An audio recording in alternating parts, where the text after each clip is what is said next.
बिस्मिल्लाहिर्रहमानिर्रहीम। सही बुहारी हदीस नंबर 494। अब्दुल्ला बिन उमर रज़ी अल्लाह तआला अन्हो से रिवायत है कि रसूलुल्लाह सल्लल्लाहु अलैहि वसल्लम जब ईद के दिन मदीने से बाहर तशरीफ़ ले जाते तो छोटे नेज़े यानी बर्चे को गाड़ने का हुक्म देते। वो जब आपके आगे गाड़ दिया जाता तो आप सल्लल्लाहु अलैहि वसल्लम उसकी तरफ रुख करके नमाज़ पढ़ते और लोग आप सल्लल्लाहु अलैहि वसल्लम के पीछे खड़े होते। यही आप सल्लल्लाहु अलैहि वसल्लम सफ़र में भी किया करते थे। मुसलमानों के खुलफा ने इसी वजह से बर्चा साथ रखने की आदत बना ली है। सही बुहारी हदीस नंबर 495।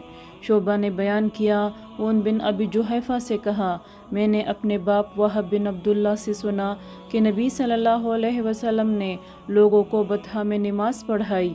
आपके सामने अंजा डंडा जिसके नीचे पल लगा हुआ हो गाड़ दिया गया था। चूँकि आप मुसाफिर थे इसलिए ज़ोहर की 2 रकात और असर की 2 रकात अदा की। आप सल्लल्लाहु अलैहि वसल्लम के सामने से औरतें और गधे गुजर रहे थे। सही बुहारी हदीस नंबर 496। सहल बिन साद ने बयान किया कि नबी करीम सल्लल्लाहु अलैहि वसल्लम के सजदा करने की जगह और दीवार के दरमियान एक बकरी के गुजर सकने का फासला रहता था।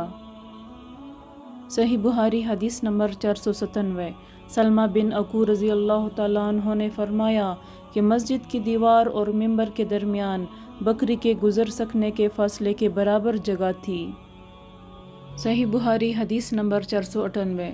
नाफे ने अब्दुल्ला बिन उमर रज़ी अल्लाह तआला अन्हो के वास्ते से खबर दी कि नबी सल्लल्लाहु अलैहि वसल्लम के लिए बर्चा गाड़ दिया जाता। आप सल्लल्लाहु अलैहि वसल्लम उसकी तरफ नमाज पढ़ते थे।